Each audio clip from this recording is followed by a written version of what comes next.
we've asked our three guests who is going to be on the lips of many and most at the end of the season, players that maybe aren't on the lips of many right now. Sam, do you want to start with this? I want to see how left field each of us have gone. Who's your breakout star for 26-27 in the Premier League? I think there's a decent chance I've gone the furthest left here. Bournemouth's new striker, Alvaro Rodriguez, is my pick. Yes, you have, and I don't even know what everyone else has gone. There you go, yeah. Look, I mean, he's someone I really liked at Elche, and so I'm excited to see him move to the Premier League. I love Bournemouth scouting. They just get it.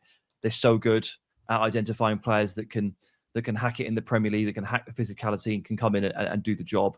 We know that they did a tremendous job replacing their entire defensive unit last season. And Rodriguez is coming in for not that much money, to be honest. I think it's like 20-25 million pounds. Very cheap in today's market. Aerially speaking, this guy is top. So expect lots of crosses, lots of duels, a lot of battling. But he's got some nice quick feet as well. And okay, he's rough around the edges in front of goal. But there'll be a couple of moments here when you watch Rodriguez, I promise you, where he'll do like a little shimmy and a little dribble and make room for a shot. And you will think, that does remind me a little bit of Hugo Ekitike. He's obviously not as good, but I mean, stylistically, you'll just see him do a couple of things and you'll go, yeah, okay. So he's going to be piquing my interest for sure. He's got a long way to go. I think he's just 22, so just getting started. Yeah, I enjoyed commentating on him for the Fran Verdes last year at Elche. He's just got that something, that je ne sais quoi, and just can turn it on. Like the pick, where they play him with Ryan if he stays, with Krupi Jr. if he stays, you're right. The scouting department has been very good. Interesting pick. Don, who have you gone for as your kind of left field breakout pick for the Premier League this season? I think mine's more middle of the road pick. We had a fascinating chat and a brilliant chat with Tim Vickers yesterday on South American football and the lack of number 10s coming into Brazil football. They seem to be going the more European route and going for the bigger, the faster players. So I'm going to go for Chelsea's Estêvão, not Estêvão. He pronounced it Estêvão. So I'm going to go for him, he sort of mini breakout season last year. I think under Xabi Alonso, I think he's going to be an absolute world beater. I could see him getting close to the numbers that Neymar got when he finished playing for, if he is finished for Brazil. I think he's tailor-made over the next couple of seasons to go into the Chelsea side, be that Brazilian superstar, churn out the numbers, get the games, get the goals, get the assists, but look like a Brazilian number 10. If we close our eyes and we think about Brazilian number 10s, we think of Neymar and we think of Zico, this kid could be the man. 5 goals in 11 appearances for Brazil. I suppose the question regarding him, he's 19, he's got so much talent. How much game time do you think he sees to begin the season, especially with the addition of Morgan Rogers, and they've got Cole Palmer, they've got Joao Pedro. Can he get that spot on the right-hand side? Yeah, I think so. I think if you try to pick a Chelsea 11, I think that's the front four you'd go with. You'd go with Joao Pedro 9, Cole Palmer 10, Morgan Rogers off the left and Estêvão off the right-hand side. And you think, like, on paper, that's sexy. Again, if Cole Palmer wants to be moved to the right-hand side, Estêvão could play as that number 10. So I think right across the board, right across those 3 positions, there's plenty of rotation. But I would imagine Xabi Alonso knows a player when he sees one, and he'll recognise the talent if he hasn't seen him, which I would imagine he has already. I would imagine pretty quickly in pre-season he'll recognise the kid's special. Now, I'm intrigued. Does Rob Dawson stay in the Northwest for his pick, or does he go outside of the boundaries of the M62? M62? Well, it's not just Manchester. It's a bit of both. I've gone for James Trafford on the understanding that he's going to end up at Leeds United. I think he's a terrific goalkeeper. I think he had a really, really rough deal at City last season. I think he went to City thinking he was going to be number 1. Wasn't expecting Donnarumma to arrive, and obviously got his number 1 shirt taken off him. He was terrific in some big games for City last season. The Carabao Cup final, which is obviously remembered for Nico O'Reilly scoring 2 goals in the second half. But that wouldn't have been possible if James Trafford hadn't made a number of saves in the first half. Ended the season with a Carabao Cup winners medal, an FA Cup winners medal. I think that if he goes to Leeds and plays regularly, if he has as good a season as I would expect him to have, I think there's a chance that by the end of the season, he's England's number one. He's that good. I like that. I really like that. And I like the signings that Leeds have made. If they can get him, Harry Wilson's a good signing as well. And I think they've added Smart to their squad. What do you think they're capable of? If they are to get Trafford, can they get a top 10 finish? Can they push for a European spot, Rob? Well, I think this is the danger of the Premier League, because if you get your recruitment right, I think for those middling teams, I think that you can push to get into Europe, Conference League, Europa League, if you have a really good season. The flip side of that is if you don't get your recruitment right, if you have a bad start, you can end up in a relegation battle, and James Trafford could be a Championship player again in 2 seasons' time. So I think that's not necessarily just for Leeds. I think that's for a bulk of about 8 to 10 teams in the Premier League, that if you get the decisions right within your recruitment strategy, there is an opportunity there to challenge for European football, possibly even flirt with the Champions League a little bit if some of the big boys don't get it right. But also, if you don't get it right, you make a couple of mistakes, you go through a run where you maybe don't win for 15 games, you can end up in a relegation battle and back in the Championship. I think the Premier League is that tight. I think if Leeds are looking at players like Trafford, and we expect that Trafford deal to get done, I think there's a possibility that Leeds could have a really good season. Having stayed up last year, they could consolidate and get in the top 10 in the Premier League. That's what I would expect, particularly with the crowd and the support they get at Ellen Road. I would just be a little bit wary with any of those teams in that middle sort of 10 clubs, that if it doesn't go well, if they go through a run that is particularly poor, you can end up in the bottom 3, and then it's very, very difficult to get out. So it'll be fascinating really to see what the likes of Leeds and Sunderland particularly can do next season.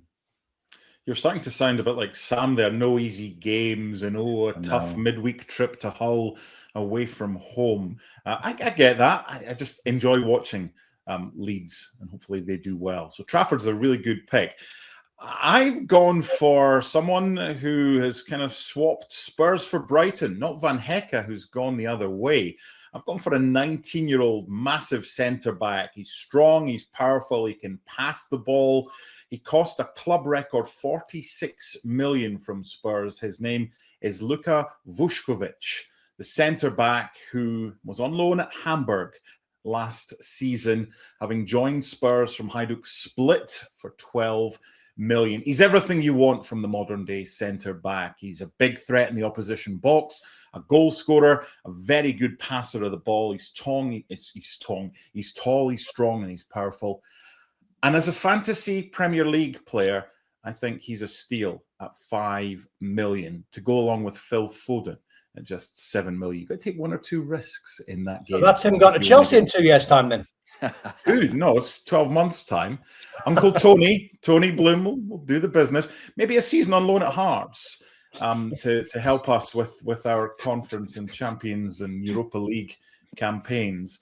But no, I like that. By the way, I believe that that you both have more left field shouts. We've given you license, Sam and Rob, to add 1 more to your picks. Sam, who you got? Yeah, let's get deep into pre-season here and just get really overexcited for almost no reason whatsoever. Have you guys seen what Brian Maggio has been doing for Aston Villa in pre-season? Do you know who Brian Maggio is? You talk about him all the time when you come on the show. He's a big boy. So he's 17 and a half. Villa signed him in January from Metz. He is not allowed to play right now because he is under the age of 18, and he has 3 caps for Luxembourg in friendlies. So despite the fact that he's English and is born in Enfield, because his nationality is officially Luxembourg, courtesy of those 3 caps in friendlies, I might add, so he can switch back if he wants to. He currently can't play for Aston Villa in the Premier League until he turns 18, which will be in January.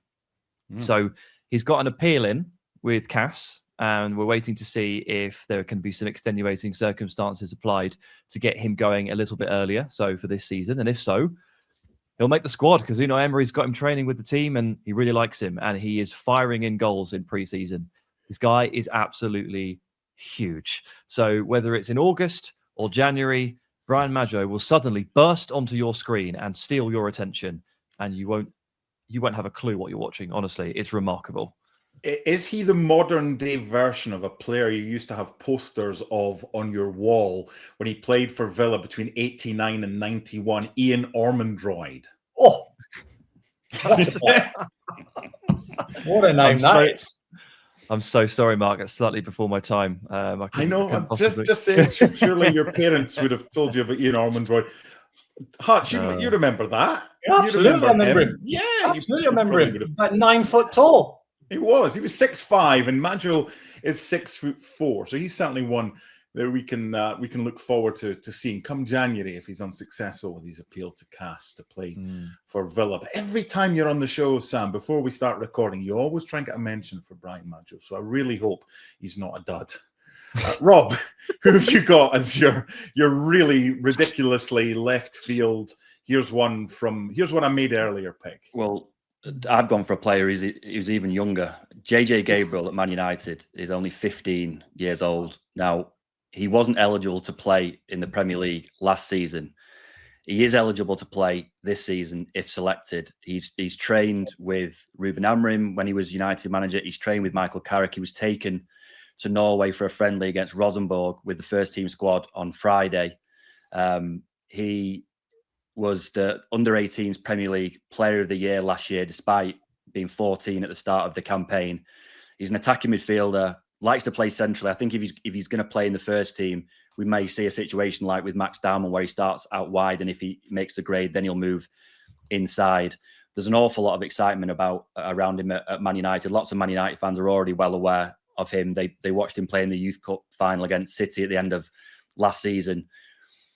What may happen next season, I'm not suggesting that he's going to play week in, week out, obviously not, but he's eligible to sign scholarship terms in the summer of 2027. Now, a year ago, there was a lot of interest from bigger clubs in him, and United went on this massive charm offensive led by Jason Wilcox to keep him at Man United. But his advisors and his family are very, very keen for him to have a pathway to first team football. And I just think that if he's eligible to sign scholarship terms with anyone in a year's time, Man United this season may have to show him that there is a pathway to that first team. And whether that means being on the bench a couple of times for the Carabao Cup games, or maybe, he appears a couple of times in the Premier League, just to show him that the possibility is there.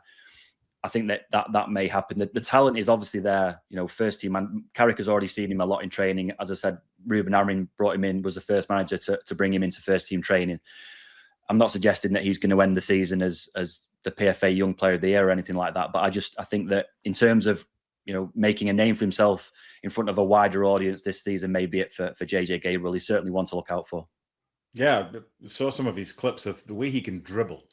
Just incredible. Looks a right talent. But you're getting old, Don, when you see that he was born 2 years after you finished your playing career at Luton. There's a young kid at Newcastle called Utempip, I think, who's 15 as well. He's meant to be mega. So he's a centre-back that can play in midfield. Can I just give a little shout-out to one that's not particularly left field, but it could be a big season for him, Harvey Elliott. Yeah. Let's just hope Harvey Elliott, wherever he is this season, can try and play some football. Yeah, well, maybe he's involved for Liverpool against Wrexham, which is live on ESPN this evening, alongside Steve McManaman. We'll have full coverage across the United States. My thanks to Rob and to Sam and to Don. We're away to try and uncover more young gems that can maybe be stars in the Premier League going forward. Thanks for your company. See you again soon. Bye for now.